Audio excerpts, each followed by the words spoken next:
তাহলে এই বহুব্রীহি এইটাতে ভাইয়া কোনো পদকেই প্রাধান্য দেওয়া হয় না, পূর্ব পদকেও প্রাধান্য দেওয়া হয় না, পরপদকেও প্রাধান্য দেওয়া হয় না। তাহলে কি করা হয় ভাইয়া, এখানে একটা নতুন পদ আসে।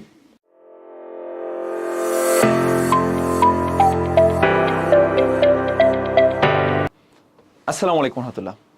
2025 সালে এসেও বাংলা সাহিত্য এবং ব্যাকরণের বিষয়গুলো পড়তে গিয়ে যদি আপনার কাছে কঠিন মনে হয়, দুর্বোধ্য মনে হয় এবং পড়তে বিরক্তি মনে হয়, তাহলে ভাববেন এটি আপনার ব্রেনের সমস্যা না, এটি আপনি যে পদ্ধতিটি অনুসরণ করে শিখতেছেন সেই পদ্ধতিটির সমস্যা। এই জন্য আপনি একটা বিষয় বারে বারে পড়ার পরেও ভুলে যাচ্ছেন। আপনাদের জন্য আমরা বাংলা ব্যাকরণের কঠিন কঠিন বিষয়গুলোকে অনেক বেশি সহজভাবে উপস্থাপনের জন্য স্মার্ট আর্ট ডিজিটাল প্রেজেন্টেশনের মাধ্যমে নিয়ে এসেছি এই ক্লাসগুলো। আজকে আপনাদের সাথে আমি ক্লাস করব তা হলো সমাস নিয়ে। সমাস নিয়ে আমাদের অনেক মিথ প্রচলিত আছে, তাই না? আমরা মনে করি যে সমাস শিখতে লাগে 6 মাস, কিন্তু না, সমাস শিখতে লাগবে 6 মিনিট। কয় মিনিটে শিখবেন? সমাস শিখতে লাগবে 6 মিনিট। জি, আমরা আজকে সেই ক্লাসটাই করব। এবং আজকের ক্লাসে আমার ডিউরেশন হবে ভাই মাত্র সর্বোচ্চ 15 থেকে 20 মিনিট। কিন্তু এই একটা ক্লাসের মাধ্যমে আপনি যদি আজ পর্যন্ত সমাজের কিচ্ছু পড়েন নাই, আপনি কখনোই সমাজ পড়েন নাই, ভয় লাগছে বাংলা ব্যাকরণ নিয়ে, আপনি যদি এসএসসি পরীক্ষার্থী হন অথবা এইচএসসি পরীক্ষার্থী হন, অ্যাডমিশন ক্যান্ডিডেট হন বা যে কোনো প্রকার জব সিকার হন, আপনার জন্য আজকের এই একটা ক্লাসটার মাধ্যমে সমাজের সকল সমস্যার সমাধান হয়ে যাবে। জি, শুরু করছি আজকে সমাজের ক্লাসটি। আছি সাথে আছি আমি আব্দুল্লাহ নোমান, পড়াশোনা করছি ঢাকা বিশ্ববিদ্যালয়ে, ভালোবাসি বাংলা পড়তে এবং বাংলা পড়াতে। শুরুতেই আমরা সমাস সম্পর্কে একটু পরিচিত হয়ে নেব। জি, সমাস, সমাস শব্দটি, এই শব্দটি একটি সংস্কৃত ভাষার শব্দ ভাইয়া। সমাস শব্দটি কোন ভাষার শব্দ? বাংলা ভাষার কোনো শব্দ না, সংস্কৃত ভাষার শব্দ। এই সমাস আলোচিত হয় কোথায় দেখেন, ব্যাকরণের যে শব্দতত্ত্ব আছে না, শব্দতত্ত্ব, অর্থতত্ত্ব, বাক্যতত্ত্ব, তার ভিতরে ব্যাকরণের যে শব্দতত্ত্ব আছে, ধ্বনিতত্ত্ব না কিন্তু, ধ্বনিতত্ত্বে কোনটি আলোচিত হয় আপনারা বলবেন সবাই? ধ্বনিতন্ত্রে, ধ্বনিতত্ত্বে আরো একটি বিষয় আলোচিত হয় যারও অর্থ কি? মিলন। সেটারও অর্থ মিলন, কিন্তু সেটা সমাস না, সেটা হলো কি ভাইয়া? সন্ধি। সন্ধি হচ্ছে বর্ণের মিলন করে, ধ্বনির মিলন করে, কিন্তু এই পদের মিলন বা শব্দের মিলন করে কে? এই আমাদের সমাস। তাহলে সমাস আলোচিত হয় শব্দতত্ত্বে। ধ্বনি তত্ত্বে আলোচিত হয় কোনটা ভাইয়া? ধ্বনি তত্ত্বে আলোচিত হয় কোনটা? আপনারা সবাই লিখবেন, সেটা হলো সন্ধি। আচ্ছা জি, তাহলে এই পদের মিলন এবং সংক্ষেপণ এবং একপদীকরণ, অর্থাৎ একাধিক পদকে একটা পদে নিয়ে আসা, একপদীকরণ করা, এটা হচ্ছে আমাদের এই সমাসের কাজ। এবং সমাজ করতে হলে কিন্তু সেই পদগুলোর মাঝে একটি অর্থ সম্বন্ধ থাকতে হবে। কোনো প্রকার অর্থ সম্বন্ধ ছাড়া এমনি 4-5টা ওয়ার্ড নিয়ে এসে কিন্তু আপনি একটি সমাস করতে পারবেন না। যে এইটা হচ্ছে সমাস সম্পর্কে আমাদের প্রাথমিক পরিচয় ছিল। তাহলে সমাসের কাজ কি ভাইয়া? সমাস হচ্ছে অনেক বড় কয়েকটি পদকে এক পদে নিয়ে আসে, সংক্ষেপণ করে, মিলন করে, শব্দে শব্দের মিলন করে। এবং সমাস আলোচিত হয় কোথায়? ব্যাকরণের এই শব্দ তত্ত্বে আলোচিত হয়, এবং এক্ষেত্রে কিন্তু অর্থ সম্বন্ধ প্রয়োজন হয়। আমরা চলে যাচ্ছি এবার সমাসে। আসেন সমাসের প্রাথমিক আলোচনায়। সমাস যেমন এইখানে একটি সমাস করে দিলাম আমরা, যে সিংহ চিহ্নিত আসন, এই হলো সিংহাসন। এবার আপনাদেরকে আমি একটু দেখাবো যে সমাস পড়তে গিয়ে আমরা অনেক সময় পড়ি না যে পূর্বপদ, পরপদ, ব্যাস বাক্য, সমস্ত পদ, এগুলো একটু দেখিয়ে দেয়। আসেন, এই যে সিংহ চিহ্নিত আসন, এইটা হলো সিংহাসন হলো। এখানে কয়টি পদ ছিল ভাইয়া? 3টা পদ ছিল। একটা পদ, 2টা পদ, 3টা পদ। তাহলে এই 3টা পদকে, 3টা পদে, যে একটা পদ, 2টা পদ, 3টা পদ, এই 3টা পদকে আমরা একটা পদে রূপান্তরিত করেছি। কয়টা পদে রূপান্তরিত করেছি ভাইয়া? 3টা পদকে একটা পদে রূপান্তরিত করলাম, সমাস হয়ে গেল, শব্দের মিলন হয়ে গেল, তাই না? 3টা শব্দের মিলন হয়ে একটা পদ হয়ে গেল, সেটা হলো সিংহাসন। এইবার ভাইয়া সমাসটা আমরা আরো কিভাবে বুঝবো? দেখেন, পূর্বপদ কোনটা? যেটা শুরুতে থাকে সেটা পূর্বপদ। এই যে সিংহ, এই সিংহটা হচ্ছে পূর্বপদ, আর আসন এইটা হচ্ছে পরপদ। এই যে সিংহ, আমি এখানে একটি সিংহ দিয়েছি, দেখেন, আশা করি আপনারা কখনোই ভুলবেন না, সিংহ। এবং পরে কি আছে ভাইয়া? একটি আসন দেওয়া আছে। তাহলে সিংহ চিহ্নিত আসন, এই যে এখানে একটা সিংহ চিহ্নিত দেওয়া আছে, এইটা হচ্ছে সিংহাসন, অর্থাৎ যেখানে রাজা মহারাজারা থাকে, তাই না? এটা হলো সিংহাসন। তাহলে পূর্বপদ কোনটা ভাইয়া? আমরা একটু পরে কিন্তু পূর্বপদ পরপদ লাগবে, কারণ সমাসের যে প্রকারভেদগুলো আছে সেই প্রকারভেদগুলো জানার জন্য আপনাকে প্রয়োজন হবে পূর্বপদ প্রাধান্য দেওয়া হয়েছে কোথায় এবং পরপদ প্রাধান্য দেওয়া হয়েছে কোথায়। শুরুতে দেখে নেন যে এখানে সিংহ চিহ্নিত আসন, সিংহাসন, এই প্রথমটা হচ্ছে পূর্বপদ, শেষেরটার নাম পরপদ, যেটা পরে থাকে পরপদ। আচ্ছা, এইবার এই পুরোটার নাম হচ্ছে ব্যাস বাক্য ভাইয়া। তাহলে এই পুরোটার নাম কি? ব্যাস বাক্য। যে একাধিক পদকে এক পদীকরণ করে না, ওই একাধিক পদটাকে বলা হয় ব্যাস বাক্য। এবং এক পদীকরণ করার পরে তাকে কি বলা হয়? তাকে বলা হয় সমস্ত পদ, অর্থাৎ এই সমস্ত পদটাকে এক পদে রূপান্তরিত করে ফেলেছে। তারপরে চলে আসেন সমাসের প্রকারভেদ ভাইয়া। সমাস কত প্রকার? সমাস বুঝেছেন তো আপনারা? আশা করি বুঝেছেন। সমাসে রয়েছে 6টি প্রকার। এখানে আমরা বেশ কয়েকটি প্রকার আছে, আমরা এখানে 6টি প্রকার দেখব। একটি হলো বহুব্রীহি সমাস, দ্বন্দ্ব সমাস, অব্যয়ীভাব সমাস, দ্বিগু সমাস, কর্মধারয় সমাস, তৎপুরুষ সমাস এবং প্রাদি সমাস। আসেন ভাইয়া, বহুব্রীহি সমাসে কোন পদ প্রাধান্য? আমি এত সুন্দর করে সাজিয়েছি যে আপনারা যদি জাস্ট একটু খেয়াল করেন, সর্বোচ্চ 5টা মিনিট খেয়াল দেয়, এখন যে অংশটুকু পড়াবো এইটুকু একটু দেখেন, আপনাকে সারা জীবনের মনে আপনার সমাস হয়ে যাবে। আপনার আজীবনের জন্য সমাসের সকল সমস্যার সমাধান হবে। জাস্ট 5টা মিনিট, এই 5টা মিনিট আপনার মনোযোগ দিয়ে করবেন। দেখেন, তাহলে এই বহুব্রীহি এইটাতে ভাইয়া কোনো পদকেই প্রাধান্য দেওয়া হয় না, পূর্ব পদকেও প্রাধান্য দেওয়া হয় না, পরপদকেও প্রাধান্য দেওয়া হয় না। তাহলে কি করা হয় ভাইয়া? এখানে একটা নতুন পদ আসে, একটা নতুন পদকে প্রাধান্য দেওয়া হয়। তাহলে বহুব্রীহি সমাসে পূর্ব পদকেও প্রাধান্য দেওয়া হয় না, পরপদকেও প্রাধান্য দেওয়া হয় না, একটা নতুন পদ আসে। এরপরে রেখেছি আমরা কি ভাইয়া? এরপরে রেখেছি দ্বন্দ্ব সমাস। এই দ্বন্দ্ব সমাসে কি করে জানেন? উভয় পদকেই প্রাধান্য দেয়। একটু বহুব্রীহি পদটা ভাইয়া মনে রাখবো কিভাবে? আপনি যে বললেন 5 মিনিটে সবসময় শিখিয়ে দিবেন, দেখেন বহুব্রীহি, বহু মানে কি? অনেক। যার কাছে অনেক আছে তাকে কি বলা হয়? বহুব্রীহি। না না, বহুব্রীহি মানে কিন্তু অনেক না, ব্রীহি অর্থ ধান। তাহলে বহু অর্থ কি? মানে অনেক। তাহলে যার অনেক আছে তার কি প্রথমটা দরকার আছে, শেষেরটা দরকার আছে? সে তো একটা নতুন তা কিনবে, তাই না? আমার কাছে ধরেন 3টা ফোন আছে, আমি কি করবো? আমার তো বহুব্রীহি, আমার তো বহু আছে, আমি আর একটা নতুন নেব। তাহলে যেহেতু এর বহু আছে সেই জন্য এ পূর্বটাও নেয় না এবং পরেরটাও নেয় না, সে কি করে? নতুন একটা নেয়, বহু যে, এই জন্য। দ্বন্দ্ব কি? দ্বন্দ্ব অর্থ হচ্ছে মিলন। দ্বন্দ্ব অর্থ কি ভাই? এই যে দ্বন্দ্ব, এই দ্বন্দ্ব মানে কিন্তু সমস্যা না। আমরা যে বলি না ঝগড়া ফ্যাসাদ, এটা কিন্তু সেই ঝগড়া বিবাদ না। এই দ্বন্দ্ব অর্থ হচ্ছে, বানানটা ভালো করে দেখবেন, অর্থ কি ভাইয়া? মিলন। তাহলে দুই পদের মিলন, তাই না? মানে দুই পদের ভিতরে তো ভালোবাসা, শুধু ভালোবাসা না, শত্রুতাও হয়। তাহলে এটা কি? এখানে উভয় পদকে প্রাধান্য দেওয়া হবে, আর বহুব্রীহিতে কোনো পদকে প্রাধান্য দেওয়া না। অব্যয়ীতে ভাইয়া এই অ, এই যে অ আছে না, অ হচ্ছে বাংলা বর্ণমালার প্রথম বর্ণ। কোন বর্ণ ভাইয়া? অ। অ হচ্ছে প্রথম বর্ণ। অতএব অব্যয়ীভাবে প্রথম পদকে প্রাধান্য দেওয়া হবে, অর্থাৎ পূর্ব পদে প্রাধান্য দেওয়া হবে, পরেরটাতে দেওয়া হবে না। এটা কিন্তু টেকনিক, এটা কিন্তু সূত্র না। তাহলে অ যেহেতু প্রথম পদ, এই জন্য প্রথম পদকে প্রাধান্য দেওয়া হবে, মনে রাখার টেকনিক। দ্বিগু ভাইয়া, এই দ্বি শব্দের অর্থ হচ্ছে দুই। দ্বি অর্থ কি? দ্বি অর্থ কি? দ্বি অর্থ হলো দুই। আর দুই হচ্ছে একটা কি বলেন দেখি? অঙ্ক, তাই না? অর্থাৎ যত প্রকার অঙ্ক পাবেন আপনারা, শুরুতে যদি সংখ্যাবাচক কিছু থাকে, সংখ্যা, গাণিতিক কোনো সংখ্যা থাকে, সবকিছু কি হবে? দ্বিগু হবে। কিছু কিছু বহুব্রীহি হবে, সেটা ব্যতিক্রম। তাহলে দেখেন এরপরে যা কিছু আছে, এই অ হচ্ছে প্রথম বর্ণ, এই জন্য এটা হচ্ছে পূর্ব পদ প্রাধান্য। দ্বন্দ্ব অর্থ মিলন, এই জন্য উভয় পদ প্রাধান্য। বহুব্রীহির যেহেতু বহু আছে, তাই তার হচ্ছে নতুন একটা দরকার। আর বাকি যে 4টা আছে, এই 4টাতে কি হবে? এই 4টাতে হচ্ছে পরপদ প্রাধান্য পাবে। বুঝতেছেন? আসেন এবার দ্বিগুটা কি ভাইয়া? দ্বিগুটা হচ্ছে দ্বি দিয়ে শুরু, সংখ্যা দিয়ে শুরু, এই জন্য সংখ্যাবাচক যা কিছু পাবেন দ্বিগু। কর্মধারয় কি? কর্মধারয় তৎপুরুষ প্রাদি, এগুলো আমরা একটু সামনে দেখে নেব। হ্যাঁ, কর্মধারয়টা হচ্ছে আপনার একটু বলে দেই শুরুতে, যে এখানে মূলত বিশেষ্য এবং বিশেষণের রিলেশন বোঝাবে, অথবা বিশেষ্য এবং বিশেষ্যের রিলেশন বোঝাবে কর্মধারায়।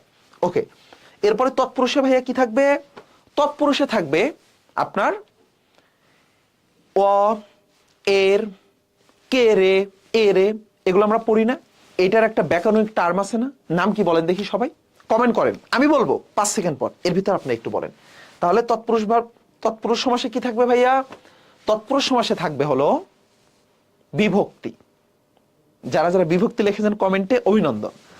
যদি বিভক্তি থাকে কোনো সমাসের মাঝে, তাহলে সেটাতে কি বলবেন? তৎপুরুষ সমাস। এরপর আসেন ভাইয়া প্রাদি সমাস। প্রাদি সমাসে অনেক সহজ, প্রাদি সমাস কি? অনেক সহজ। প্রাদি সমাসে আপনার কি কি থাকবে ভাইয়া? প্রাদি সমাসে থাকবে কিছু উপসর্গ থাকবে, যেমন প্র থাকবে, পরা থাকবে, এগুলো তারা উৎকৃষ্ট বুঝাবে। কিন্তু তাহলে ভাইয়া এই যে অব্যয় ভাব আছে না, অব্যয় ভাবটা আমরা শিখেছিলাম কি? অব্যয় ভাবে হচ্ছে উপসর্গ থাকে, অব্যয় থাকে, অব্যয় থাকলে সেটা অব্যয় ভাব।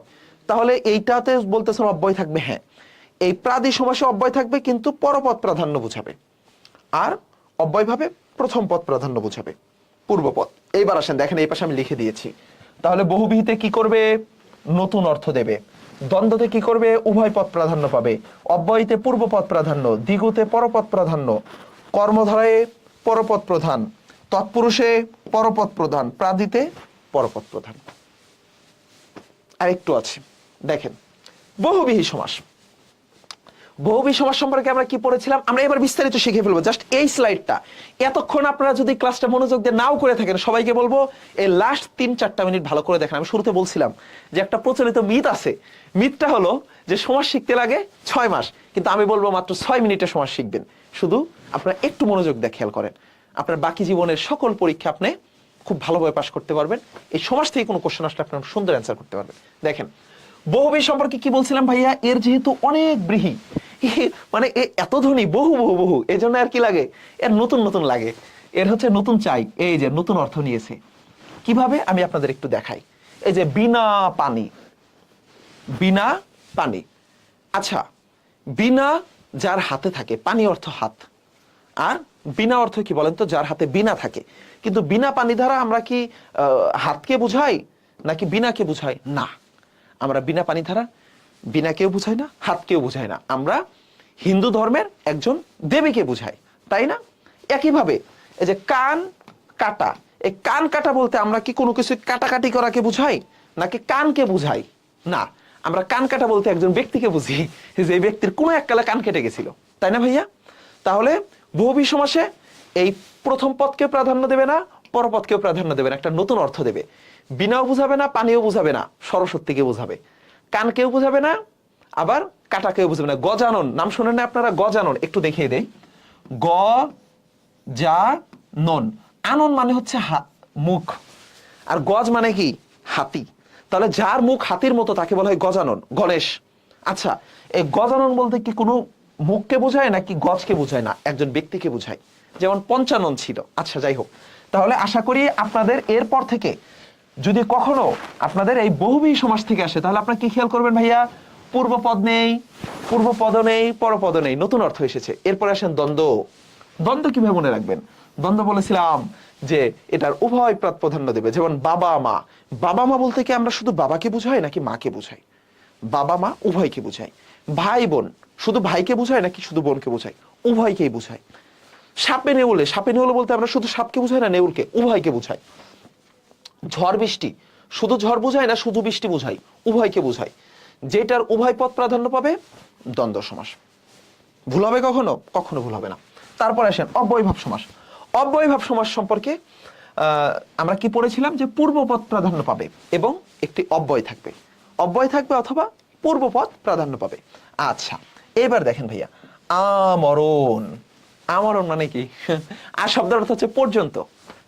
আমরা বলি না আকণ্ঠ খেয়েছে, মানে সে খাইতে খাইতে কণ্ঠ পর্যন্ত খেয়েছে। তাহলে আমরণ অর্থ কি? মরণ পর্যন্ত। তাহলে এই আমরণ, আমরণে আমরা কি বুঝাই? আমরা মৃত্যু পর্যন্ত সময়টাকে বুঝাই, ঠিক আছে? আমরা কি আমরণ বলতে মৃত্যুকে বুঝাই নাকি মৃত্যু পর্যন্ত বুঝাই? পর্যন্ত বুঝাই, তাই না? তাহলে এটা এই প্রথম পদটা প্রাধান্য পেয়েছে। আচ্ছা দুর্ভিক্ষ মানে কি? ভিক্ষার অভাব। তাহলে দুর্ভিক্ষ বলতে কি আমরা অভাবকে বুঝাচ্ছি না? দুর্ভিক্ষ বলতে তো অভাবকেই বুঝাই। তাহলে দুর্ভিক্ষ ভিক্ষার অভাব, অভাবকে বুঝেছে। দূর শব্দের অর্থ হচ্ছে অভাব। তাহলে দুর্ভিক্ষ ভিক্ষার অভাব, প্রথম পদ প্রাধান্য পেয়েছে, অব্যয়ভাব সমাস।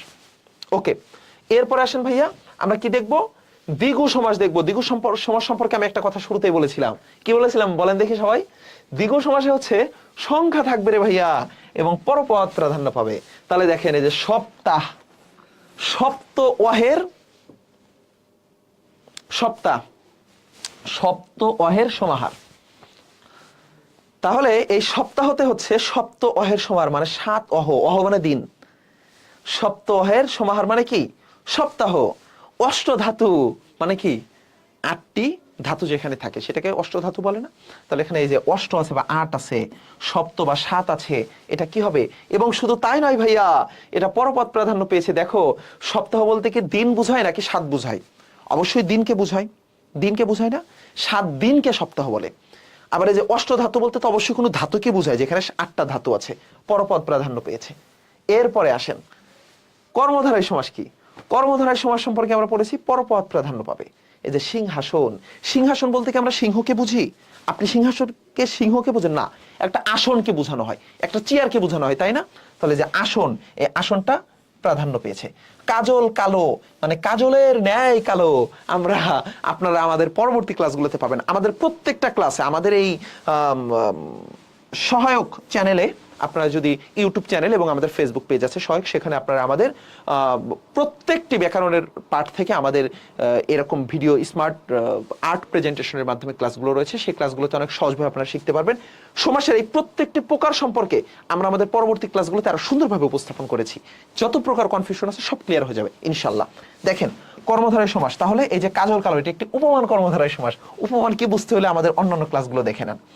তাহলে দেখেন ভাইয়া, এই কাজল কালো, সিংহাসন কালোকে বোঝাচ্ছে, মানে এত কালো, কাজলের নাই কালো, এবং আসনটা কি কেমন? সিংহের মতো, সিংহের চিহ্নিত আসন। তৎপুরুষ সমাসটা সম্পর্কে যেন কি বলেছিলাম ভাইয়া?